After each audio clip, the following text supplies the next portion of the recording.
piano because to get some of those rests and silences, we require noise to get that right. So expressive. That's what we do. Well, some little things stay with you, things that you can never forget. I remember the first grasshopper that I ever saw, as if it was still in front of me. I'd seen them in cartoons, wearing human faces with mouths that worked like ours, and up and down. But I thought that they might be one of those things that there was no such thing as, like Acme giant hammers for killing roadrunners, or a Martian in a Roman helmet, powerful as a nasty little god preparing to blow up Earth because it's blocking his view of Venus. I remember my niece's surprise when she stayed with us on a break from college, and we put an actual bottle of Tabasco sauce on the table. She thought that it only existed in Looney Tunes for the chastisement of the likes of Elmer Fudd or Yosemite Sam. Tarnation, I'm on fire! But there was the grasshopper on the playground on a warm fall afternoon. Grasshopper, a real one. We had two kinds of large grasshopper in Illinois. Those with red or yellow legs. This one had red legs, but I'm not saying that right. To my 4-year-old eyes, those legs were illuminated from within. The little black spurs along the lower edge of the legs were set on columns of red light that filled my vision. I couldn't have told you how big the insect was. If my mind was like a TV screen, every inch was filled. I watched the mouth parts working sideways, busy.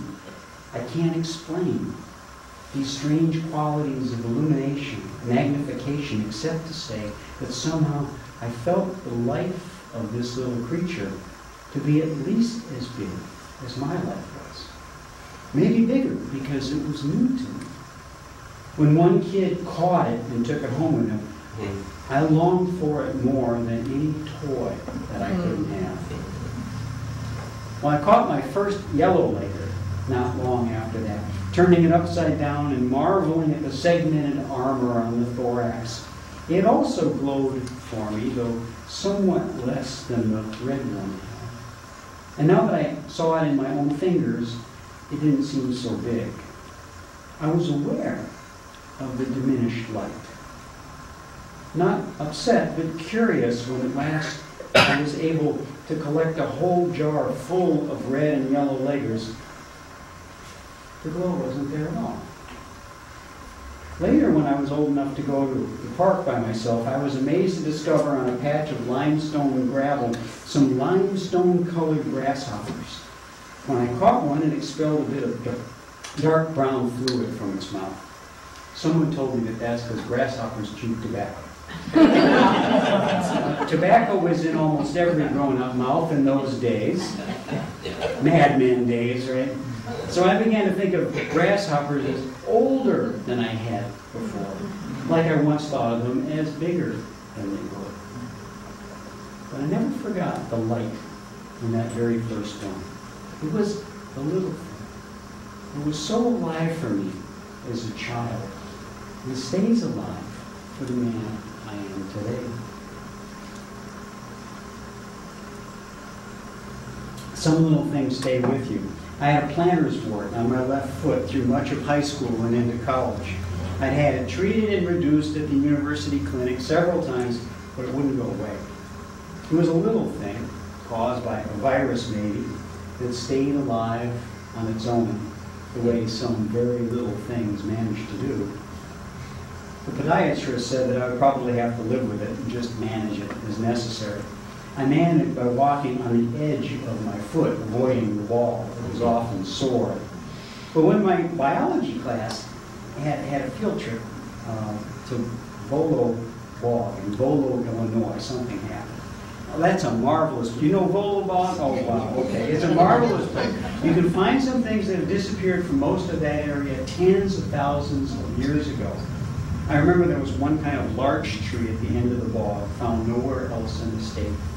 There were purple pitcher plants, little leafy pots of tissue that trapped insects down inside, and digested them from nutrients not present in the soil. They didn't grow, but I did, delighted to find such things in my home state and not in some tropical jungle. At the center of the site are what are known as quaking bogs. Thick mats of vegetation have grown over the ancient pools, so thick that you could actually walk on them, like on a giant waterbed. If another person walked by, you'd rise and fall with their movements. That visit was in the early 1970s. If you go there now, you have to stay on a boardwalk. Sorry. Visitors proved unable to restrain themselves from stomping hard or poking a stick through the vegetable mat to test its thickness and try to see what was below. This was damaging to the delicate bog environment.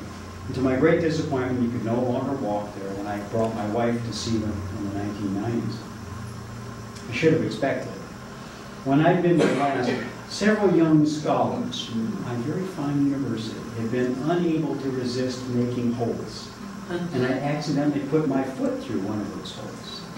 The top of my left boot was submerged and filled with inky black bog water, if you could call that thick soup water. It looked like, if it looked like anything, it looked like grasshopper tobacco. I didn't have a change of socks or shoes, and so had to spend the rest of the day with my foot pretty much soaking in the stuff. A couple days later, my planner's work had begun to resemble a white volcano, and if you look down in the center, okay, I'm going to stop. You probably heard more than you wanted to already. But when I went to see the podiatrist, he barely touched it with a scalpel, and it fell off completely. The skin underneath was perfectly smooth.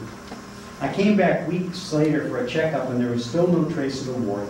The doctor went misty-eyed and said, "There's so many things we'd like to try, but we're held back by rules on experimenting with human subjects." I have no idea whether the 40,000-year-old bog water or some unknown tiny organism in it really made the wart go away. But it's another one of those little things that I won't forget. For years, I had a tendency to walk on the edge of my foot as if the foot itself remembered that it once had a problem. Sometimes I still do it after 40 years. I remember getting a yoga book soon after the bog visit, one of the first to become available in this country. I was not a very clean living fellow back then, like I am now. My mouth had held enough tobacco to make it about as appealing as a grasshopper's, and tobacco wasn't the half of it. So the author's introduction to this yoga book had a strong appeal for me. Many yoga practitioners have told me that, surprisingly enough, they had unconsciously lost the desire to smoke and drink. For that reason, I've never asked any of my students to give up habits such as the above mentioned, nor have I used a don't do this, don't do that method of training. To expect a student to get rid of his harmful habits before even starting yoga practice would be like a doctor asking his patients to cure themselves of their ailments before receiving treatment. I suppose it would also be like asking folks who are new to a religious movement to embody that movement's principles perfectly before they've had time to sink in. Who can do that? Who can say they've got them down, even after years or decades? And I love how you put them on the cover of your order of service. Wow. It's ready to get them on. Well, I used the book to teach myself some poses or asanas. There was the lotus position, the corpse pose, and the Surya Namaskaram, or sun salute. The author made some comments about a small kingdom in India where the ruler had his subjects do sun salutes each morning so everyone in that land enjoyed perfect health. That sounded pretty good. And I could certainly feel the benefits in my posture and balance, so I let the everyone part of the author's plan go by with no fuss about its accuracy. I learned the tree pose and the snake pose, up dog, down dog, the plow, and the grasshopper pose. Good for your back. And how could I, of all people, resist a chance to be a grasshopper? Sort of. I practiced some pranayama, or breathing exercises and tried yoga ways of gazing or thratakam. I also worked on Uddiyana Bandha, the stomach lift. This is one of several yoga practices that you might have accidentally discovered by yourself as a kid. You take a few deep breaths and blow out all the air you can, then you lift your abdominal muscles, pull them into your belly, look sort of weird and collapse. A lot of kids learn to do this around the swimming pool, perfecting it and grossing out their friends. With a little practice, you can also learn to raise certain muscles out of your collapsed midsection and make them roll and dance around. Just don't do it here, please. In fact, don't do it at all without consulting your doctor or a good yoga teacher. Sorry for all the don't do this, don't do that, but the exercise can cause, should we say, sudden digestive shifts that could be embarrassing in church. And at any rate, should only be done with proper instruction. It's a powerful practice. There's a footnote about it in my book that makes an interesting claim about just how powerful Uddiyana Bandha can be. The ancient treatises on yoga claim that by the regular practice of Uddiyana, death can be conquered. This much is certain. It bestows youth and vitality. Youth and vitality I still had plenty of. I was still too young and vital to imagine that I might not always have them. But if it doesn't get your attention to hear that by doing a particular exercise, death itself can be conquered, I don't know what will. An exercise that lets you conquer death and retain youth so you won't shrivel up like a grasshopper. If it's true, wouldn't we be crazy not to practice it every day and twice on Sundays? Is it too late to start now? Or maybe we should take the principles of yoga as a way to simply become more spiritual and physically graceful. Maybe any good spiritual or religious principles can help you do just that, to become more graceful and not in the least physical. Can we apply our own religious principles to ourselves, or apply ourselves to them in a way that would help to make us more poised or graceful, and to live in ways that are more wholesome for body and soul? It's worth exploring. If it doesn't lead to enlightenment, perhaps they can at least help with some enbrightenment, a recovery of the sense of light and life in the world around us, in grasshoppers, grass, trees, and also in each other. How do you move? How do you sit? How do you breathe as you consider, for example, first principle, the inherent worth and dignity of every person, including yourself? Is it any different than when you don't give it a thought? What does respect for the interdependent web of existence of which we're all a part, mean when you walk, mow the lawn, or lie you down to sleep? How does the goal of world community with peace, liberty, and justice for all change what happens when you get out of bed? Have breakfast. Take a shower. How do you handle food and water and the security that lets you sleep at night when you remember those who do not have them and may never know them at all? The difference such awareness makes might be just a little thing, or it might be quite profound. Maybe this is one way to help such principles sink in and become part of us, a way to live in our bodies. Well, while no one lives forever, Some rare individuals do come a little closer than the rest of us. My wife and I, we had a friend named Linda in Illinois, who at the age of 50 looked at least 20 years younger. She invited us in 1993 to her grandmother's birthday party. Grandma Mary was turning 110. Wow. I'm not kidding. This woman was born during the presidency of Chester Arthur, which came between those of James Garfield and Grover Cleveland, in case you were wondering. And she helped to prepare the lunch and do the dishes afterwards that day during the first term of the presidency of Bill Clinton. Before leaving, Linda put the sugar bowl up high on a shelf out of Grandma's reach so she wouldn't go and eat spoonfuls of it like a hummingbird. She was a little thing, filled with memory, and herself unforgettable. She invited me to sit next to her on the couch and told Linda, "Bring that picture so I can show him." The picture was a black and white photo of her wearing an old-fashioned dress, standing tall, in front of the school where she was a teacher in 1907. This woman who was talking with me in 1993 had been an adult professional in 1907.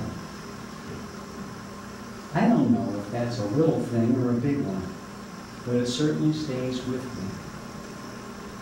Mary said, "He used to follow me." And I asked her, who did, Mary? Who followed you? "That young man, of course," she answered, as if she was surprised that I didn't know. "He would follow me before and after school between the corn rows." "Did you like it when he followed you?" "Oh, no." I hadn't yet put it together that I was sitting next to one of the oldest people on earth. Only a handful were older than her when she died 3 years later. And she had, of course, come to the attention of the local newspapers.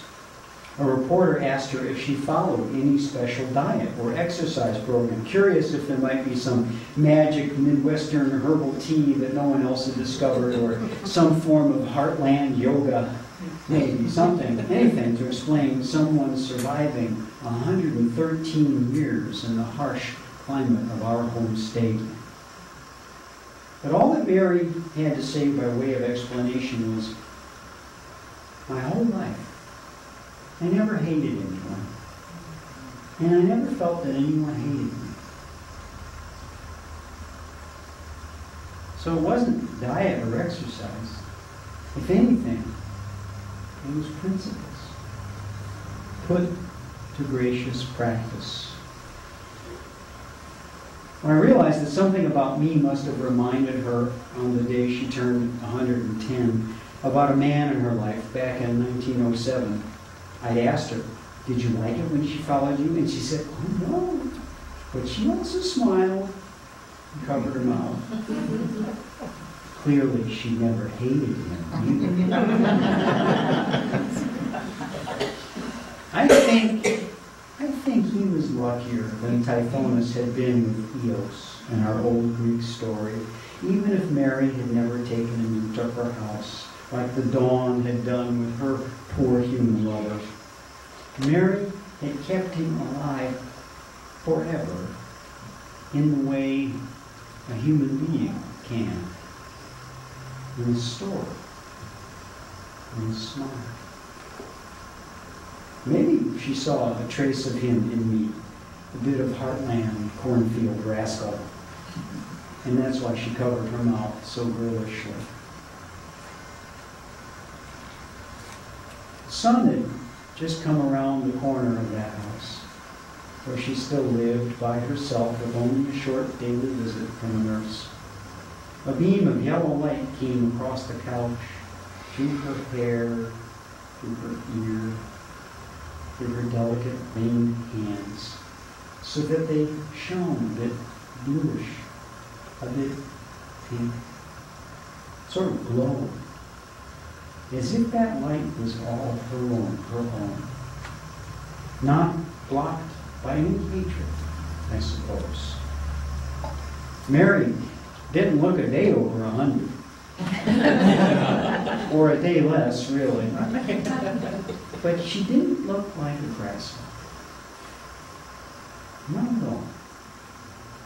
She was shrunken a bit, perhaps, from that tall, young schoolteacher she'd been in 1907. But still, she was fully human and graceful. So graceful in brightening the world around her.